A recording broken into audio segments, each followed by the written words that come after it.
నమస్తే, welcome to 99 TV. Telangana కాంగ్రెస్లో infighting మళ్ళీ మనకి పాత రోజులు గుర్తొస్తున్నాయి చేసినాయి. ఒక టంగుటూరు అంజయ్య, మరి చెన్నారెడ్డి గారు, కోట్ల విజయభాస్కర్ రెడ్డి గారు, వీళ్ళ మినిస్ట్రీస్లో ఎలా ఉండేది? అధిష్టానానికి కోపం వస్తే ముఖ్యమంత్రులు మారిపోయే పరిస్థితి. అలాంటి పరిస్థితి ఇప్పుడు ఉందో లేదో తెలియదు, కానీ ఇన్ఫైటింగ్ మాత్రం ముఖ్యమంత్రి అమెరికా పర్యటనకు వెళ్ళగానే మొదలైంది.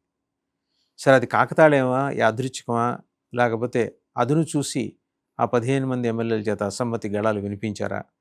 అప్పుడే కొండా సురేఖ కుమార్తె మాట్లాడారా? ఇవన్నీ డాట్స్ కనెక్ట్ చేస్తే ఉద్దేశపూర్వకంగా చేసినట్టే కనిపిస్తుంది, కానీ కుట్రకోణం లేదు, అది యాదృచ్ఛికమని అనేవాళ్ళు లేకపోలేదు. ఎందుకు 2 ఏళ్ల పాటు నిభాయించి మరీ పార్టీని పరిగెత్తించిన రేవంత్ రెడ్డి గారికి పక్క పార్టీ నుంచి వచ్చి, వేరే పార్టీ నుంచి వచ్చి కాంగ్రెస్ పార్టీ పగ్గాలు చేపట్టి ముఖ్యమంత్రి అయిన రేవంత్ రెడ్డి గారికి సవాళ్ళు విసురుతున్న అసమ్మతిని కాంగ్రెస్ పార్టీ ఎదుర్కోగలదా? లేకపోతే పాత ఫార్ములా ఏది, డబ్బాలో చీటీలు పంపించి ఆ చీటీ పికప్ చేయండి, అందులో ఎవరి పేరెంట్ వాళ్ళు సీఎం అనే ఫార్ములా మళ్ళీ తెర మీదకి వస్తుందా? ఈ అంశాలన్నింటి మీద సమగ్ర విశ్లేషణ చేయడానికి మనతో ఉన్నారు ఏఐసిసి మెంబర్, కాంగ్రెస్ పార్టీ నాయకులు కృష్ణ తేజ. నమస్తే కృష్ణ తేజ గారు. ఏంటి ఇన్ఫైటింగ్? ఇది కొండా సురేఖ గారు కావాలని చేసిందా, వాళ్ళ అమ్మాయి చేతి చేయించిందా? ఆవిడ వెళ్ళేదే అధిష్టానానికి వెళ్ళి ఏదో చెప్పుకొచ్చారు, వివరణతో అధిష్టానం సంతృప్తి చెందిందా? నిన్న మళ్ళీ మల్లు రవి గారు అన్నారు, ఎట్టి పరిస్థితుల్లో అసమ్మతిని సహించేది లేదని కన్నెర చేసి ఆగ్రహించారు కూడా. ఇప్పుడు అనేక పర్యాయాలుగా ఏఐసిసి అధ్యక్షుడు మల్లికార్జున ఖర్గే గారు కానివ్వండి, రాహుల్ గాంధీ గారు కానివ్వండి, రాష్ట్రంలో రేవంత్ రెడ్డి గారు కానివ్వండి, పార్టీ అధ్యక్షుడు మహేష్ కుమార్ గౌడ్ గారు కానివ్వండి, మైక్ ఏదైనా దిక్వాస్వరమైన పార్టీలో ఏదైనా వినిపించారంటే మీకు పిఏసి అనే ఫోరం ఉంది, దాంట్లో వినిపించవచ్చు అని చెప్పారు. కానీ ఈ ఎపిసోడ్, కొండా సురేఖ గారి ఎపిసోడ్ ఆల్రెడీ హైకమాండ్ పరిధిలో ఉంది కాబట్టి మాట్లాడడం బాగుండదు. కానీ కొండా సురేఖ గారి తనయురాయిలైన వాళ్ళు మాట్లాడడమే దీని అంతా ఊజం పోసింది. ఎందుకంటే ఇది రెండోసారి ఈ యొక్క ఎపిసోడ్ రావడము, దానికి తగ్గట్టే ఆ వాతావరణం కూడా ఏంటంటే కొండా సురేఖ కనీసం ఖండించకపోవడం, వ్యాఖ్యలు అనేది మా పార్టీకి కానీ క్యాడర్కి కానీ వేరే మెసేజ్ వెళ్తుంది. కానీ పార్టీ డిసిప్లినరీ కమిటీ నిర్ణయం తీసుకోవడం జరిగింది, దానికి అనుకూలంగా మీరు కూడా చూడడం జరుగుతుంది ఏం జరుగుతుందో. ఇవాళ క్రమశిక్షణ, శిక్షణ అటు ఉంచితే వాసుదేవన్ గారు, ఎప్పుడైనా సరే అండి, మనం చేసే మంచి పనులు జనాలకు వెళ్ళాలనే పార్టీ నడుపుతున్న అధ్యక్షుడి నుంచి మొదలు పెడితే ప్రభుత్వ అధినేత రేవంత్ రెడ్డి గారు దాకా అనుకునేది. ఇవాళ ఆ మంచి పనులు వెళ్ళడానికి ఇట్లాంటి అటెన్షన్ డ్రా చేసే నెగటివ్ పబ్లిసిటీ వెళ్తుంది అంటే అరికట్టాలనేది పార్టీ కృతనిశ్చయంగా చూస్తుంది. దానికి అనుకూలంగా క్రమశిక్షణ కమిటీ కానీ ఏఐసిసి కానీ దృష్టి సారించిందండి. అయితే మరి ఏం చేస్తారు ఇప్పుడు? ఆవిడైనది ఏంటి? కొండా సురేఖ గారు తమ కుమార్తె వారు వ్యక్తిగత స్థాయిలో మాట్లాడారు, నేనేమి ఇన్ఫ్లుయెన్స్ చేయలేదు కదా అనేది ఆవిడ వాదన. ఇప్పుడు ఒక మంత్రి కూతురు అనే కదండి ఇదంతా వచ్చింది, లేకపోతే అసలు డైరెక్ట్గా మాట్లాడితే మనం దానికి అంతే కౌంటర్లు వస్తాయి. ఎందుకంటే సెకండ్ టైం జరుగుతుంది. సరే, ఇవాళ డిసిప్లినరీ కమిటీ ఆల్రెడీ రిపోర్ట్ ఇవ్వడం జరిగింది, నిర్ణయం వెలుగుబడిన తర్వాత మనం స్పందిద్దాం. కానీ ఇట్లాంటి పరిణామాలు మంచిగా కావు వాసుదేవన్ గారు. ఎందుకంటే ఒకప్పుడు నిజంగా అవును, ప్రజాస్వామ్యం పార్టీలో ఎక్కువ ఉంటుంది, మాట్లాడాలనేది ముఖ్యం. ఇవాళ మనం ప్రభుత్వంలో ఉన్నాం. తెలంగాణ ఏర్పడిన తర్వాత 9.5 ఏళ్ళ తర్వాత మనం పొట్లాడి తీసుకొచ్చిన ప్రజాపాలన ఇది. ఆ ప్రజాపాలనను ప్రభుత్వం నిజంగా ప్రజలకి పాలన అందిస్తున్నప్పుడు దానిపైన మాట్లాడండి. ఎలక్షన్స్ చాలా దూరం ఉన్నాయి.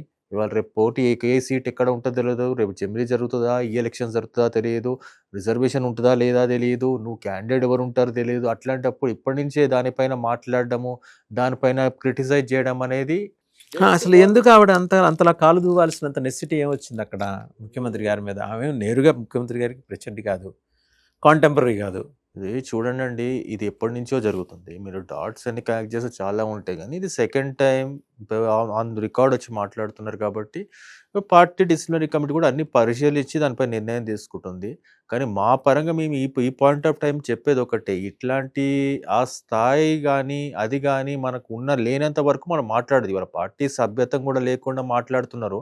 ఒక మంత్రి కూతురనే కదా చూసుకుని ఇంత మీడియా అటెన్షన్ కూడా డ్రా చేస్తుంది. ఇప్పుడు పార్టీ కూడా ఇవాళ రక వ్యక్తిగతంగా ఎవరు విమర్శ చేయలేదో, చేయబోము కూడా. ఎందుకంటే కొండా సురేఖ గారిని ఎక్కడ మేము గౌరవిస్తాం. అలా అని మన పార్టీ లైన్ దాటి కుటుంబ సభ్యులు మాట్లాడితే అది పార్టీకే కాదు ప్రభుత్వానికి కూడా సందేశం వేరేగా వెళ్తుంది. ఎందుకంటే ఇవాళ చూడండి, విద్యార్థుల తరపున మాట్లాడడానికి చాలా అంశాలు ఉన్నాయి. ఇవాళ మీరు ఫ్యూచర్ సిటీ గురించి మాట్లాడడానికి చాలా అంశాలు ఉన్నాయి. ఇవాళ అట్లానే వ్యక్తిగతంగా ఇప్పుడు మన కేంద్రం నుంచి సహాయ నిరాకరణ అవుతుంది. వాళ్ళ తరపున మాట్లాడిన చాలా విషయాలు ఉన్నాయి. అట్లానే మనం విద్యార్థుల తరపున గానీ, రైతుల తరపున గానీ అలా చాలా అనేక ఇరిగేషన్ ప్రాజెక్టులు, విభజన హామీలు అనేక సమస్యలు ఉన్నాయండి. ఏది మాట్లాడకుండా, మనం చేస్తుంది చెప్పుకోకుండా అనవసరమైన ప్రచారము, ఆ ప్రచారం వల్ల లాభం లేకపోగా పార్టీకే కాదు ప్రభుత్వానికి కూడా నష్టం చేకూరుతుంది. అల్టిమేట్లీ ప్రభుత్వం నిజంగా టైం కూడా కేటాయించడం కావాల్సి వస్తుంది. కాబట్టి అకార్డింగ్లీ దానికి అనుకూలంగా పార్టీ కూడా ఒక నిర్ణయం తీసుకుంది. ఎందుకంటే ఒకప్పుడు వాతావరణాలు ఇప్పుడు లేవండి కాంగ్రెస్ పార్టీలో. ఒకప్పుడు ఏంటంటే మీరు ఇప్పుడు ఏదో మాట్లాడినారు సీల్డ్ కవరు అవి అది ఇప్పుడు కానీ ఇప్పుడు ఏంటంటే ఎవరైనా సరే పోటీ ఎక్కువైంది ప్రభుత్వంలో. కారణం ఏంటి? ప్రతిపక్షాలు బలహీనంగా ఉన్నాయి. ఇవాళ కూడా ప్రతిపక్షం ఎవరు తెలంగాణలో అంటే బలంగా మీరు చెప్పలేరు, మేము చెప్పలేము. ఎందుకు? వాళ్ళ వాణి కూడా వినిపించన్న తరుణం ప్రస్తుతం ఉంది. ఎందుకు లేదు ప్రతిపక్షం? బీఆర్ఎస్ బలంగానే మాట్లాడుతున్నారుగా. మాట్లాడడం వేరే, ఉద్యమం వేరే. బీఆర్ఎస్ కానీ ప్రతిపక్షాలు కానీ ఉద్యమాలు చేయనంత వరకు ప్రతిపక్షాలు ఇవాళ రక ప్రతిపక్ష నాయకుడు సభకి రాలే. ఇది ప్రతిపక్షాలకు ఉన్న నిజంగా శాంక్టిటీ. ప్రతిపక్షాలు బలంగా ఉండి ఇష్యూ బేస్డ్ సబ్జెక్ట్ బేస్డ్ మాట్లాడితేనే మీకు డెఫినెట్లీ ఉంటుంది. లేకపోతే అధికార పార్టీలో డెఫినెట్లీ ఏ వ్యవస్థలోనైనా కాంపిటీషన్ ఎక్కువైతే ఇలాంటి స్వరాలు వినిపిస్తే ఆ స్వరానికి అటెన్షన్ డ్రా చేస్తుంది. ఇక మీడియా ముఖం కూడా చెప్పేది ఏంటంటే ఇవన్నీ పక్కకు పెట్టి డెఫినెట్లీ ఇష్యూ బేస్డ్ మనకి వెళ్దాం, దానికి అనుకూలంగా మనం పాలన సాగిద్దాం, ప్రజల సమస్యలు మాట్లాడితే మీకు బాగుంటుంది, మాకు బాగుంటుంది. ఎవరి ఇష్యూస్ బేస్ మీద వెళ్ళాలి? 15 మంది అసమ్మతి ఇష్యూస్ బేస్ మీద వెళ్ళాలి. వాళ్ళందరూ ఎందుకు హఠాత్తుగా సీఎం గారు విమానం ఎక్కగానే వాళ్ళ గళాలు వినిపించారు? ఎవరిని ఉండుంటారా వెనకాల? ఇప్పుడు వాళ్ళ గళాలు వినిపించి ఉండడానికి చూడండి, ఏదున్నా మేము అంతర్గత పేర్లు కూడా వచ్చేసినాయి బయటికి, మళ్ళీ మనం ఎందుకు ఇక్కడ చెప్పుకోవడం. కానీ ఇప్పుడు చూడండి, ఒకటి ప్రెస్ కాన్ఫరెన్స్ పెట్టుకున్నారు, మాట్లాడినారు. అందులో వరంగల్ తరపున శాసనసభ్యులు ఉన్నారు, అలానే వేరే శాసనసభ్యులు ఉన్నారు. వాళ్ళ అల్టిమేట్ మెసేజ్ ఏంటి? మీరు మాకేం ఇప్పుడు అందులో జూనియర్ ఎమ్మెల్యేసే మొత్తం ఉన్నారండి. 15 మంది ఎమ్మెల్యేలు, ఎమ్మెల్సీలు అందరు కలుపుకుంటే వాళ్ళు ఒకటే అడుగుతుంది, మీరు మాకు చెప్పే మెసేజ్ ఏంటి? పార్టీలో మేము మొదటిసారి గెలిచినాం, ప్రాతినిధ్యం వహిస్తున్నాం, మనం ప్రజల తరపున పోరాడుతున్నాం, ప్రజా సమస్యల తరపున మాట్లాడుతున్నాం. మీరు మాకు ఇలా మాట్లాడి కొండా సురేఖ గారిని అడ్రస్ చేసి చెప్పడం జరిగింది. అంటే దాయడానికి ఏం లేదు. మీకు మాకేం మెసేజ్ ఇస్తున్నారు? బహిరంగంగా వచ్చి మీరు ఇలా క్రిటిసైజ్ చేయమంటున్నారు ఆ పార్టీకి ఏంటి? ఎందుకంటే 5-6 సార్లు గెలిచిన ఎమ్మెల్యే, మంత్రి గారు అలా మాట్లాడితే, వాళ్ళ తనయురాలు అట్లా మాట్లాడితే కనీసం ఖండించమని అందరు యూనియన్ అడిగినారు. దాని తప్ప మనం ఎవరు కూడా ఎక్కడ మాట్లాడటం లేదు. ఇక దాని వెనకాల ఆ శక్తి ఈ శక్తి అనేది ఎవరైనా మాట్లాడే ముందు రేపు చూద్దాం ఏం మాట్లాడతారు, ఎవరేం మాట్లాడతారు, ఏం చేస్తారని. కానీ ఒక్కటి మాత్రం ఈ 2.5 ఏళ్ళు అయ్యి 3 ఏళ్ళకి అడుగు పెడుతున్న వాసుదేవన్ గారు, తెలంగాణ కాంగ్రెస్ ప్రభుత్వం ప్రజాపాలన అనేది ఏ అడ్డంకు లేకుండా కొనసాగుతుంది, కృత్య ముందుకెళ్తుంది. ఎందుకంటే చూడండి, ఇవాళ ముఖ్యమంత్రి గారు అందరినీ కలుపుకొని ముందుకెళ్తున్నారు. దానికి అనుకూలంగా ప్రతిపక్షాలు అనేది వాళ్ళ ఒక సమస్య ఎత్తుకుని పూర్తి స్థాయిలో ఉద్యమించలేకపోతున్నారు, కనీసం పూర్తి స్థాయిలో మాట్లాడలేకపోతున్నారు. కేవలం అబద్ధ ప్రచారం లేకపోతే విష ప్రచారం ఇదే జరుగుతుంది. తెలంగాణ ఈ సుమారు 3 సంవత్సరాల దాకా వస్తుంది పాలన, కానీ ఏ ఇష్యూ కూడా కంప్లీట్ ప్రతిపక్షాలు ముట్టుకుంది లేదు, కంప్లీట్ దాని శాంక్టిటీ నిరూపించుకుంది లేదు. 22A మీద మాట్లాడుతున్నారు కదా బీఆర్ఎస్ వాళ్ళు.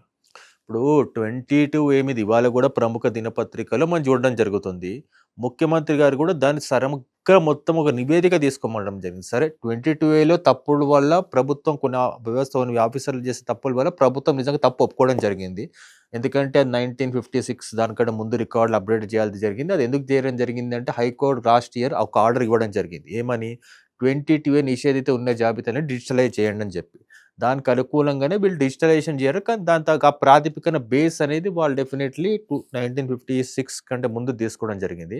మరి ముఖ్యమంత్రి గారు కూడా ఏం జరిగింది, గత 2023 ఏ రికార్డ్స్ అయితే ఉన్నాయో 2014 to 23 మధ్య ఏ రికార్డ్స్ అయితే అసైన్ ల్యాండ్స్ ఎంత ఉన్నాయి, 2014 కంటే ముందు మాకు తెలిసి 1,23,000 ఎకరాలు అటు ఇటుగా అసైన్ 1,23,00,000 ఎకరాల అసైన్ భూములు అటు ఇటు ఉన్నాయి. ఇది సాక్షాత్ మాజీ ముఖ్యమంత్రి గారు అసెంబ్లీలో ఆ రోజు ధరణి తెచ్చినప్పుడు చెప్పడం జరిగింది. తర్వాత ఎన్ని అసైన్ భూములు చేర్చారు, ఎన్ని తీసేశారు, ముఖ్యమంత్రికి ఒక సమగ్ర రిపోర్ట్ బయటికి తీయమన్నారు. దానికి అనుకూలంగా తీసి మాట్లాడుతారు. ఎందుకంటే ఇవాళ అందరు కూడా 22A పైన మాట్లాడుతున్నారు. అదెందుకు? రేపు వాళ్ళు అనవసరంగా వాళ్ళంతటా వాళ్ళు వాళ్ళ కబ్జాలో ఉన్న భూములు కానీ, లేకపోతే వాళ్ళంతటా వాళ్ళు తీపిచ్చాల్సిన భూమితో కానీ ఆ అసైన్ భూములు అడ్డు పెట్టుకుని 22A లోపం అడ్డు పెట్టుకుని వాళ్ళ వ్యక్తిగత ప్రయోజనాలు చేకూరుస్తాయని పక్కా ఇంటెలిజెన్స్ సమాచారం ఉంది. కాబట్టి ముఖ్యమంత్రి గారు మొత్తం గణాంకాలతో సహా గత 9.5 ఏళ్లుగా ఎంత అసైన్డ్ ల్యాండ్, ప్రభుత్వ అసైన్డ్ ల్యాండ్ నిర్వీర్యం చేయబడింది, ఎంత తీసేయబడింది. ఈ 2.5 సంవత్సరాలు 3 ఏళ్ళు దగ్గర కావచ్చు. ఈ సంవత్సరాల్లో ఎంత అసైన్డ్ ల్యాండ్ మనం చేయడం జరిగింది, ఇప్పుడు ఎంత కలపడం జరిగింది, మొత్తం సమగ్రంగా స్టాటిస్టికల్ గా బయట తీయడం అనేది చెప్పడం జరిగింది. ఎందుకంటే అంటే దీంతో ఎవరికి ఇబ్బంది లేదండి. ప్రభుత్వ భూములు, అసైన్డ్ భూములు, దేవాలయ భూములు, వక్ఫ్ భూములు, లేకపోతే ఇతరత్ర రిలీజియస్ దీనికి సంబంధించి వాటి పహాణీలు whatever you call. But private భూములు తీసుకున్న విషయంలో అధికారులు తప్పు చేసినప్పుడు అధికారుల మీద చర్యలు తీసుకోండి. ఎందుకని కడుతున్నారు? ఇప్పుడు చర్యలు మీకు తప్పనిసరిగా తెలియకుండానే అధికారులు చర్యలు వాసుదేవన్ గారు, మీకు తెలియకుండా ఇప్పుడు అధికారులు చేస్తారా? మీకు చెప్పకుండానే ఒకటి వాసు ఉంటారా? అసలు వాళ్ళు ఉద్యోగాలు చేస్తారా? ఇప్పుడు చూడండి వాసుదేవన్ గారు, మీరు అన్నట్టు చర్యలు తప్పక ఉంటాయండి. చర్యలు ఉండవని కాదు, కానీ ముందు చర్యల కంటే ముందు తప్పు సరిదిద్దాలి. ఎందుకంటే ఈ పాయింట్ ఆఫ్ వాళ్ళు టైంలో తప్పు చేసిన వాళ్ళు అక్కడ కూర్చుంటే ఏం తిస్తారు మీరు? ఇప్పుడు రెవెన్యూ రికార్డ్స్ అనేది ముందు సరళించిన తర్వాత అధికారుల పైన కఠిన చర్యలు ఉంటాయని మా మంత్రివర్యులు కానీ, ముఖ్యమంత్రి గారు కానీ నిర్మమాటంగా చెప్పడం జరిగింది. ఇవాళ మనం మేజర్గా ఈ ప్రైవేట్ వ్యక్తుల భూములు అనేది 22 చేరడం మనం ఈ అర్బన్ లిమిట్స్, జిహెచ్ఎంసీ లిమిట్స్లో చూస్తున్నాం.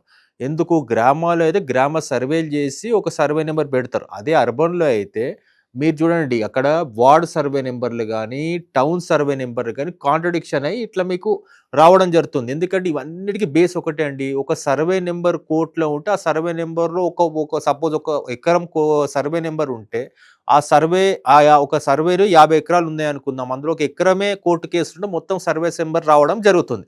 దీనికి ముఖ్యమంత్రి గారు కూడా ఏం చెప్పడం జరిగింది, ఈ సబ్ సర్వే నెంబర్ అంటే బై సర్వే నెంబర్కి కేటగిరీ వైజ్గా సబ్ సర్వేలు ఉంటేనే దీనికి ఒక ప్రత్యక్ష పరిష్కారం. దానికి అనుకూలంగా మేము దీర్ఘంగా పూర్తి సర్వే చేయించి దాని సబ్ కేటగిరీ సర్వే నెంబర్లు కేటాయించి మేము మళ్ళీ అప్గ్రేడ్ చేస్తామని చెప్పడం జరిగింది. దానికన్నా ముందుకెళ్ళడం జరుగుతుంది. చర్యల విషయం మీరు మాట్లాడినారు, చర్యలు ఖచ్చితంగా ఉంటాయి. ఎందుకంటే ప్రజలు డెఫినెట్లీ ముందు వాళ్ళ స్టేటస్ కో స్థాయికి వచ్చిన తర్వాత అధికారుల పైన దృష్టి పెట్టి దీని సంబంధిత వ్యక్తులు కానీ, వెనుకున్న వ్యక్తులు కానీ, ప్రేరేపించిన శక్తులు కానీ ప్రతి ఒక్కరిపైన తప్పు ఉంటే చర్యలు ఉంటాయని సంబంధిత మంత్రి గారు చెప్పడం జరిగింది. ముఖ్యమంత్రి గారు కూడా చెప్పడం జరిగింది. చిటికేసి చెప్పారు కదా 2 రోజులని. 2 రోజులు దాటి 10 రోజులు అయింది. ఇప్పుడు 2 రోజులు దాటి ఒక విషయం అండి, ముందు రిజిస్ట్రేషన్స్ యథాతథంగా జరుగుతున్నాయా లేదా చూడాలి. ఆల్మోస్ట్ 70 to 80% మనం రిజిస్ట్రేషన్స్ యథావిధిగా జరుగుతున్నాయి. ఏదైతే మీరు చాలా డిస్ప్యూట్ మనం టోల్ ఫ్రీ నెంబర్స్ కూడా యథాతథంగా రినివల్ చేయడం చేయాలండి అని టోల్ ఫ్రీ నెంబర్లకి కొట్టి జనం విసిగెత్తిపోయారు వాటికి. ఇప్పుడు ఆల్రెడీ మనం చూడండి, మనం టోల్ ఫ్రీ నెంబర్ ఏర్పాటు చేయడం జరగడం, మనం 70 to 80% రిజిస్ట్రేషన్ జరుగుతున్నాయి. ఇక మిగతా రిజిస్ట్రేషన్లు కానీ, 2 రోజులు కానీ, ఇవన్నీ మొత్తం మీరేంటంటే వ్యవస్థ ఎక్కడెక్కడ కోర్టు కేసులు చేరడం. ఎందుకంటే ఈ 22 చాలా మందికి ఏంటంటే 22 అనేది కంటిన్యూస్ ప్రాసెస్ వాసుదేవన్ గారు. ఎందుకంటే court cases, bank auction properties ఇవన్నీ నిరంతరంగా 22 చేరుతాయి. ఇక అందరు అనుకునేది ఏంటి, 2023 కన్నా ముందు రికార్డ్స్ తీసేసుకోవచ్చు కదా, లేకపోతే 1958 కన్నా ముందు రికార్డ్స్ తీసేయచ్చు కదా అని చెప్పేస్తాం. కానీ ఈ చేరిన డిసెంబర్ ఆర్ సెప్టెంబర్ అప్పటి నుంచి తర్వాత నుంచి మీకు బ్యాంక్ ఆక్షన్ ప్రాపర్టీస్ ఎన్ని వచ్చినాయి, తర్వాత నుంచి కోర్టులు ఎన్ని పోతున్నాయి, అన్ని కూడా మీకు 22 చేరుతూనే ఉంటాయి. దాన్ని మళ్ళీ సెగ్రిగేట్ చేసి డివైడ్ చేసి చేయాలంటే మనకేంటి టైం టేకింగ్ మెకానిజం. ఇంతలో చేరిన వ్యక్తులు స్లాట్ బుక్ చేసుకుంటే నష్టం చేకూరడం అనేది ప్రభుత్వం ప్రధాన లక్ష్యం. ఇప్పుడు దానికి అనుగుణంగా 70 to 80% ఎవరైతే చేస్తున్నారో, ఏ తప్పులు దొరకకుండా చేస్తున్నామో వాళ్ళ రిసిప్ట్ ఒకవేళ ఒక అనివార్య కారణాల వల్ల రిజిస్ట్రేషన్ కాకపోయినా స్లాట్ బుక్ చేస్తే వాళ్ళ టోకెన్ అమౌంట్ వాళ్ళకి ఇవ్వడం జరుగుతుంది. కానీ ఒక్కటి మాత్రం చెప్పగలుగుతాం, 22 అనేది నిష్పక్షపాతంగా, పారదర్శకంగా ఈ పాయింట్ ఆఫ్ టైంలో జరుగుతుంది. ఒక తప్పు జరిగిందని మంత్రి గారు చెప్పినారు, తప్పు నుంచి నేర్చుకుని ఆ తప్పు దొర్లతనం మళ్ళీ జరగకుండా అసలు 22 అసైన్ ల్యాండ్ సంపూర్ణ అధికారాలు కానీ పబ్లిక్ డొమైన్లో పెట్టాలని దీని నుంచి మేము నేర్చుకున్నామని కూడా చెప్పడం జరిగింది. దానికని కూడా చర్యలు తీసుకుంటాం వాసుదేవన్ గారు. కొత్తగా నేర్చుకునేది ఏంటంటే, మీరు అధికారంలో ఉన్నారు, ఉమ్మడి రాష్ట్రంలో అధికారంలో ఉన్నారు, కాంగ్రెస్కి కొత్త ఈ చట్టాలు కొత్త, లేకపోతే నియమాలు కొత్త, నిబంధనలు కొత్త. ఇప్పుడు అవినీతికి పాల్పడ్డారు, అక్రమాలకు పాల్పడ్డారు, సవ్యంగా చేయలేదని అభియోగాలు ఎదుర్కొన్న అధికారుల మీద చర్యలు తీసుకోవడానికి మేనమేషాలు ఎందుకు లెక్క పెడుతున్నారంటే, మీరు చెప్పేసామని ముందర తప్పులు దిద్దుకోండి. వాళ్ళు ఉంటే మీరు ఎక్కడ తప్పులు దిద్దుకుంటారు? వాళ్ళ స్థానాల్లో వాళ్ళు ఉంటే. లేదు వాసుదేవన్ గారు, ఇప్పుడు మీరన్నా మేమన్నా అల్టిమేట్లీ ప్రభుత్వ బాధ్యత వహించాలి అంటే ముందు ప్రజలకి ఇమీడియట్లీ వాళ్ళ భూమిలు, ఎందుకంటే ప్రజలకి భూమితో ఒక భావోద్వేగ సంబంధం ఉంది. ఆ సంబంధాన్ని డెఫినెట్లీ ప్రజల మన మనోధైర్యంతో ఆడుకోకూడదు. ప్రజలకు ముందు స్టేటస్కు యథాతథ స్థితికి తీసుకొచ్చిన తర్వాత ప్రతి వ్యక్తి పైన చర్యలు ఉంటాయనేది మా ప్రభుత్వం కృతనిశ్చయంతో ఉంది. ఎందుకంటే ఈ పాయింట్ ఆఫ్ టైమ్‌లో వాళ్ళతోని మనము పెట్టుకుంటూ అటెన్షన్ డ్రా చేసుకుంటూ కాదు. ముందు అదే యంత్రాంగంతోని ముందు పని చేపిచ్చి ప్రాబ్లమ్ సాల్వ్ చేసిన తర్వాత వీటిపైన దృష్టి పెడితే దీర్ఘకాలికంగా ఎవ్వరికి ఏ నష్టం ఉండదు. అందరికి కూడా పారదర్శకంగా ముందుకెళ్తాం వాసుదేవన్ గారు. రైట్. ఇంకా ఏం రీషఫుల్ ఉందా అంటే 2, 3 ఏళ్ళు అయిపోయిందని చెప్పేసి రీషఫ్లా? కాంగ్రెస్ పార్టీ అధ్యక్షుడు కూడా మారుతారు. కొత్తగా శ్రీధర్ బాబు గారి పేరు వినిపిస్తుంది. ఆయన పార్టీ పగ్గాలు తీసుకుంటారని. ఇప్పుడు వాసుదేవన్ గారు, మనము ఏ రాష్ట్రంలో అయినా రీషఫుల్ జరగాలన్నా, ఏది జరగాలన్నా ఒకటి ముఖ్యమంత్రి గారి ఇష్టం ఉంటది. రెండోది ఏఐసీసీ ఇష్టం పార్టీ పరంగా. కాబట్టి ముఖ్యమంత్రి గారు దానికి అనుకూలంగా ఏం అడుగులేయాలో వేయాలనుకుంటున్నారు. ఇంకా పార్టీ అధ్యక్షుడు పరంగా మేము మాట్లాడితే మాకు తెలిసి ఇప్పుడు ఇంకా ప్రస్తుత పార్టీ అధ్యక్షుడు గారు చాలా అద్భుతంగా పనిచేస్తున్నారు. ఆయన యాక్టివ్గా కూడా ఉన్నారు. యాక్టివ్గా కూడా ఉన్నారు. ఇంకా అల్టిమేట్లీ ఇవన్నీ ఏంటంటే కొన్ని రూమర్స్ చక్కర్లు ఎక్కడి నుంచి వస్తున్నాయో తెలియదు కానీ అవన్నీ రూల్ అవుట్. ఈ పాయింట్ ఆఫ్ టైంలో అయితే ముఖ్యమంత్రి గారు డిసిషన్ క్యాబినెట్ రిషఫ్లో వచ్చేసరికి ఎక్కడైనా సరే ఇంకా ఆయన డిస్క్రిప్షన్ ఎట్లా ఉంటుంది ముఖ్యమంత్రి గారిని మీరు అడిగితే బాగుంటుందండి మాకంటే. రైట్. ఇంకొకటి పాలన దగ్గరికి వచ్చేప్పటికి how different you are from BRS? అది ప్రజలకి మీరు ఎంతసేపు ఏంటంటే ఫ్రీ బస్ అంటున్నారు, దాంతో అయిపోయిందా? అండ్ ఉపాధి కోల్పోయిన ఆటో కార్మికులు ఇవాళకి కూడా రోడ్ల మీద అట్లాగా కనిపిస్తూనే ఉన్నారు. అండ్ ఓకే, మీ కాన్సన్ట్రేషన్ ఎందుకు? మేము భవిష్యత్తులో ఫ్యూచర్ సిటీ తీసుకొస్తాం. ఫ్యూచర్ సిటీలోనే భవిష్యత్తు ఉంది. రైట్. అది తీసుకొచ్చే లోపల వీళ్ళ పరిస్థితి ఏంటి? దినసరి వేతనం మీద గడిచే కార్మికుల పరిస్థితి ఏంటి? వెల్ఫేర్ మీద you are spending a lot. And ఇంకోటి, లాస్ట్ 3 months క్వార్టర్ తీస్తే తెలంగాణ 3rd ప్లేస్లో ఉంది అప్పులు తీసుకున్న దాంట్లో. 1st ప్లేస్ ఆంధ్రప్రదేశ్లో ఉంది. ఈ అప్పులు ఎక్కడి నుంచి తీరుస్తారు? ఇప్పటికే మీ పొరుగు రాష్ట్రం కర్ణాటకలో కూడా మీరు ఉన్నారు, వాళ్ళే కింద మీద పడుతున్నారు. ఇప్పుడు మీరు where from you will generate revenues? Generating revenues గురించే కదండి ఇవాళ ఫ్యూచర్ సిటీ ఏర్పాటు చేయడం జరిగింది. దానికి అనుకూలంగా ముందుకెళ్ళడం జరిగింది. ఎందుకంటే మన తల మీద సుమారు 8,50,000 అప్పులు ఉన్నాయి.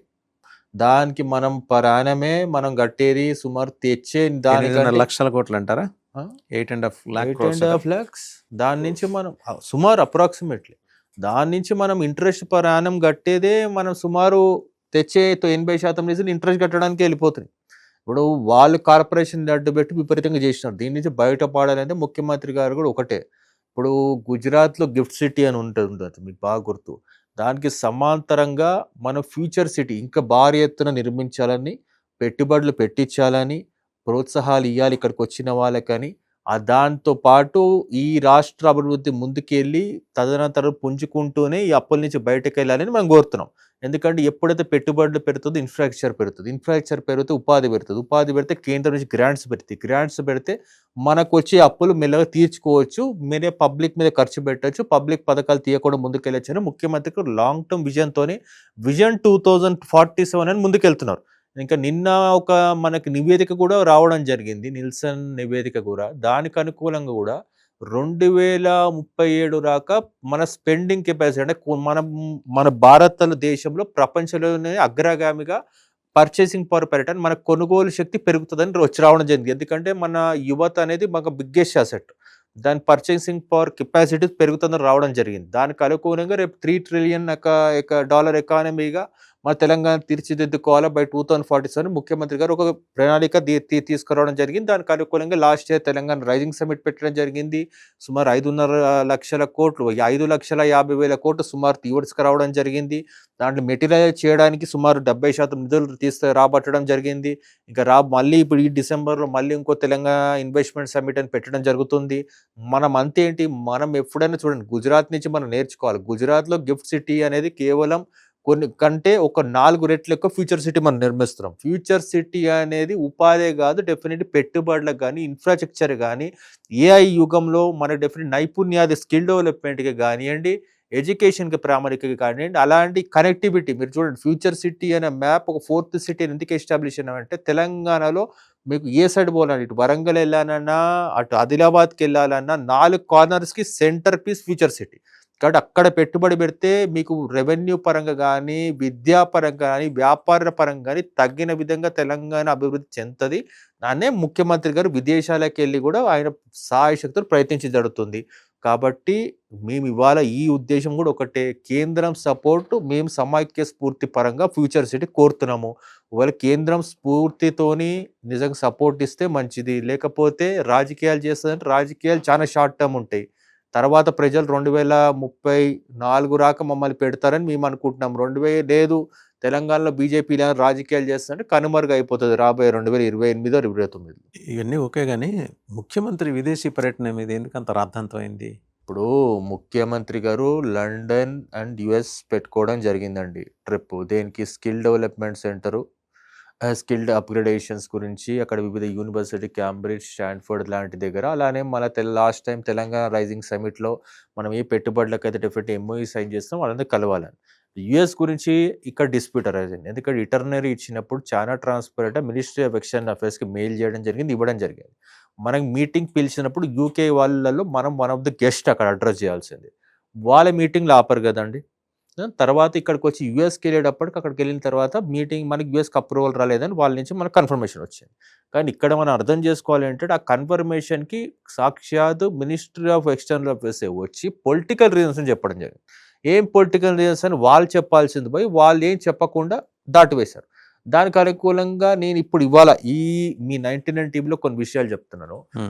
భగవంత్ మాన్ ప్రస్తుత పంజాబ్ ముఖ్యమంత్రి, అరవింద్ కేజ్రీవాల్ ఢిల్లీ మాజీ ముఖ్యమంత్రి, మమతా బెనర్జీ, పినరాయి విజయన్ కేరళ మాజీ ముఖ్యమంత్రి, ప్రస్తుతం రేవంత్ రెడ్డి గారు.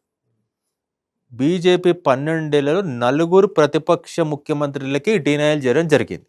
అదే యుఎస్కి ప్రస్తుతం ఉన్న గుజరాత్ ముఖ్యమంత్రి ఇవాళ వెళ్తున్నారు.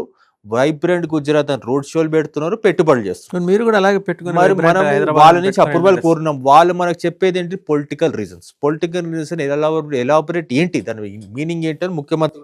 ఇప్పుడు మీరు వెళ్ళి ఒక్క నిమిషం, మీరు వెళ్ళి క్వశ్చనబుల్ ఇంటిగ్రిటీ ఉన్న పీపుల్ని, క్వశ్చనబుల్ ఇంటిగ్రిటీ ఉన్న ఇన్స్టిట్యూషన్స్ రిప్రజెంటేటివ్స్ని కలుస్తానంటే గవర్నమెంట్ ఆఫ్ ఇండియా ఎందుకు ఒప్పుకుంటుంది? మీకు గుర్తుండే ఉంటుంది, నరేంద్ర మోడీ గారు గుజరాత్ ముఖ్యమంత్రిగా ఉన్నప్పుడు చైనా వెళ్ళారు.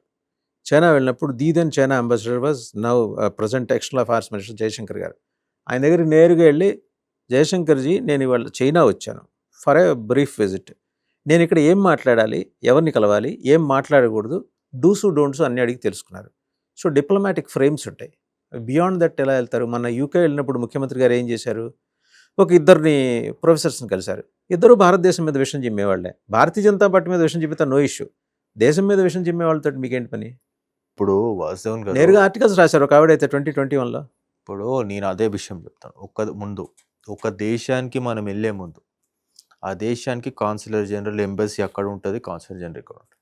వాళ్ళు డెలిగేట్స్ మనం రిసీవ్ చేసుకున్నప్పటి నుంచి అక్కడ ఉన్న ఎంబసీలు, అంబాసిడర్స్ మనం వెళ్ళేరాక ప్రతి ఒక్కటి కూడా వాళ్ళ అప్రూవల్తోని మన వెంబడే ఉండడం జరుగుతుంది. అండ్ పాయింట్ నెంబర్ 2, మీరు ఎవరో కలిశారు, ఆ వ్యక్తి ఇలా రాశారని, ఆ వ్యక్తి జర్నల్స్ గురించి మీరు ప్రస్తావించారు. మీరు చాలా బాగా గమనిస్తే రీసెంట్లీ ఆ వ్యక్తి జర్నలే 2014 నుంచి 2026 దాకా ఇండియాలో డెమోక్రసీ సన్నగిలుగుతుందని రాసిన వ్యక్తి. తను తన వ్యక్తిత్వంగా భావోజ్వాలంగా వేస్తున్నారు. కానీ ఒక దేశంలో తను lecturer, one of the prominent యూనివర్సిటీలో ఆ హోదాలో కలవడం జరిగింది. ఇంకా ఇంకోటి యుఎస్ దగ్గర కలిస్తేనే మీ అధిష్టానానికి ఇష్టం కదా అలాంటి ఒకటి అధిష్టానము, అది ఇక్కడ రాష్ట్ర ముఖ్యమంత్రి హోదాలో వెళ్ళడం జరిగింది. ఇక్కడ మొత్తం మనకు రావడము అనేది మొత్తం అంతా పొలిటికల్ రీజన్స్ అనేది దానికి అనేక డైమెన్షన్ చేసుకోవడం జరిగింది. అందులో బీజేపీ అధ్యక్షుడు రామచంద్రరావు గారు కూడా కొన్ని విషయాలు తీయడం జరిగింది. అక్కడ మమతాని గారి కలవడము వాళ్ళనో వీతనో చేయని ఏదో చెప్పడం జరిగింది. ఆయన మేము ఒకటే బీజేపీ పార్టీకి సూటిగా ప్రశ్నిస్తున్నాం, మమతాని అనే వ్యక్తి న్యూయార్క్ మేయర్, ఎన్నో దేశాల ఆర్థిక జీడిపి కంటే న్యూయార్క్ సుమారు 6 రేట్లు ఎక్కువ జీడిపి. ఇప్పుడు దానికంటే ఇది కూడా చెప్పడం జరుగుతుంది, న్యూయార్క్ అంటే పెద్ద సిటీ ఎక్కడైనా ఉందా అండి? మొత్తం ప్రపంచవ్యాప్తంగా తీసుకుంటే ఇంకా మనం కనుస్తున్నామా లేదా కూడా తెలియదు, కానీ క్రిటిసైజ్ చేస్తున్నారు. ఇప్పుడు మమదాని ప్రొఫెసర్ జయశంకర్ మన professor minister of external affairs ministers కలవచ్చు, కానీ మనం కలవకూడదు. మనం ఎక్కడ కూడా వాళ్ళకి ఏం చెప్పలేదు కదా, స్కెడ్యూల్లో మనం మమదాని కలుస్తుంది, ఏ అపాయింట్మెంట్ కూడా కోరినట్టు ఏం చూపించలేదు. మీ సొంత ముఖ్యమంత్రినే మీరు ఆపారు, తరుణ్ గగోయ్ సీఎంగా ఉన్నప్పుడు, మీ యూపీఏ ఉన్నప్పుడు మళ్ళీ బీజేపీ వాళ్ళు వీళ్ళని ఆపారండి, మీ సొంత ముఖ్యమంత్రిని ఆపారు. అలా అంటే ఒక విషయం అండి, మనము ఇదే నితీష్ కుమార్ గారు బీహార్ ముఖ్యమంత్రిగా ఉన్నప్పుడు 2012 బాగా గుర్తుంటే మీకు, పాకిస్తాన్కి వెళ్ళి జిన్నా వాళ్ళిద్దరి పేర్లు పార్టీగత చెప్తున్నాను రేవానికి ఇప్పుడు. కాదు మొక్కుని వచ్చారు. ముఖ్యమంత్రి హోదాలో చెప్తాను, ప్రధానమంత్రి స్థాయి రాకి వెళ్ళట్లా. మరి అప్పుడు అప్రూవల్స్ వస్తాయి, చేయడం జరుగుతుంది. నేను కేవలం 12 ఏళ్ళే తీసుకుంటున్నానండి ప్రామాణికం. 12 ఏళ్ళలో ఏం ట్రాక్ రికార్డ్ అంటే మీరు చూస్తున్నారు కదా, 4 ముఖ్యమంత్రులు ప్రతిపక్ష ముఖ్యమంత్రికే యాక్సెస్ డినై అయ్యింది. ఎందుకు? సరే మీరు అదే ఇదే టైంలో గుజరాత్ వాళ్ళు వైబ్రెంట్ గుజరాత్ అని వెళ్ళడం జరుగుతుంది. మహారాష్ట్ర ముఖ్యమంత్రి ఫడ్నవీస్ గారు వెళ్తున్నారు. నేను చెప్తున్నాను కదండి, ఇక్కడ జరిగి professor Maya Tudor and professor Faisal Devji ఇద్దరు కూడా భారత వ్యతిరేక భావజాలాన్ని ఉన్నవాళ్ళు. వాళ్ళు కలవాల్సిన నెసిటీ ఉంది. ఇప్పుడు మనం కలుస్తామని మనం ఎక్కడ కూడా వాళ్ళొక యూనివర్సిటీ ప్రొఫెసర్స్ వాసుదేవన్ గారు, దా హోదాలో వెళ్ళి కలుస్తాం, కానీ వ్యక్తిగతంగా మనకేం పని తలుతాం కలవడానికి. అదే చెప్తున్నా, ఎక్కడైనా కలిస్తే మనం ఎక్కడైతే ఎప్పుడైతే ఫ్లైట్ దిగుతున్నామో మళ్ళీ రిటర్న్ ఫ్లైట్ ఎక్కుతామో అక్కడ ఉన్న అంబాసిడర్స్ కానీ వాళ్ళు రిసీవ్ చేసుకోవడం, వాళ్ళ అపాయింట్మెంట్ ఫిక్స్ చేయడం, ఆ స్కెడ్యూల్ ఏర్పాటు చేయడం, పరిశీలించడం, ప్రతి దగ్గర వాళ్ళు ఇంక్లూడింగ్ ఎంఓఈ సైనింగ్ దగ్గర కూడా వాళ్ళు ఉంటారు. ఇంకా ఇక్కడ మనకు రాజకీయ దురుద్దేశాలు కాదు, రాజకీయ ఎజెండా కూడా ఇక్కడ ఉంటుందండి. కానీ అది ఎవరికి అర్థం కాదు, దాని గురించి సమాధానం చెప్పరు.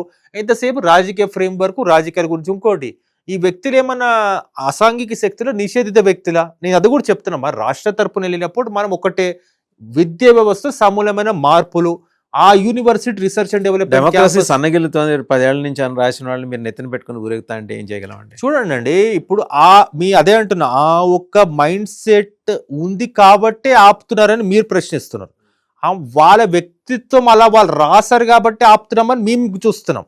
వాళ్ళ ఒక్క మైండ్ సెట్, వాళ్ళ జర్నలిజం కలిసే వాళ్ళు వెళ్ళి వాళ్ళతోటి ముఖ్యమంత్రి గారు భేటీ అయ్యారు. నేను అనేది ఏంటంటే, వాస్తవంగా అక్కడే ఈ minister of external affairs call తీసుకుని ఉండాల్సింది, అక్కడ వాళ్ళు వదిలేశారు. కాబట్టి యూకేలో ఆ పర్యటనలో ఆ భేటీ జరిగింది. బట్ యుఎస్లో కూడా you have some different plans.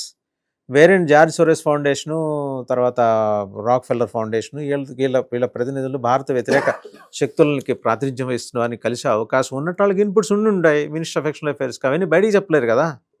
చూడండి వాసుదేవన్ గారు, మనం వెళ్ళి కలవడానికి వితౌట్ అపాయింట్మెంట్, ఇప్పుడు నేను అధికారిక పర్యటన అనుకోండి, అదే అనధికారిక పర్యటన అనుకోండి, ఎవరు అడగరు. అధికారిక పర్యటనలో ఒక రాష్ట్రానికి మీరు ప్రాతినిధ్యం వహిస్తున్నారు. మీరు ఇప్పుడు ఒక ముఖ్యమంత్రి హోదాలో పలానా వ్యక్తి వెళ్తున్నప్పుడు, అంటే నాకు తెలిసిన మటుకు subject correction with prior appointment, prior approvals వెళ్తారు. ప్రతి దగ్గర కూడా మానిటర్ చేయబడుతుంది. వితౌట్ ప్రాపర్ ఇండివిజువల్ కెపాసిటీ వెళ్ళడానికి ఉండదండి. ఇది నిష్పక్షపాతం. మీరు ఇండివిజువల్గా అనుకోండి, ఎవరు వెళ్ళినా వెళ్ళినా ఎవరు నడుస్తుంది. కానీ ఇక్కడ ఏంటంటే, ఏదో మనం వెళ్తున్నాం, ఇక్కడ పక్కన 99 స్టూడియో చూసుకుని వెళ్ళిపోదాం అనేది ఉండదు. విత్ అప్రూవల్ ఆఫ్ అక్కడ కన్సర్న్ ఎంబసీనే మనం చేయాల్సి వస్తుంది. కానీ అది అట్లాంటి వాతావరణం ఉన్నా కూడా ఆపడం దేనికి దేనికి తారుతూ అది చెప్పాలి కదా. మినిస్టర్ ఆఫ్ ఎక్స్టర్నల్ అఫైర్స్ అని రివీల్ చేయాలా. సరే, పొలిటికల్ రీజన్స్ అని చెప్పడం జరిగింది. Political reasons, what do you mean by political reasons? ఇది మేము అడగడం జరుగుతుంది. సరే చూద్దాం. Let us see. Anyhow, thank you Krishnatej గారు, thank you very much. So ఇదండి తెలంగాణ కాంగ్రెస్లో ఇన్ఫైటింగ్. డెమోక్రటిక్ పార్టీలో ఇవన్నీ సహజమే. అన్నీ over a period of time అన్ని సర్దుబాటు జరుగుతాయి.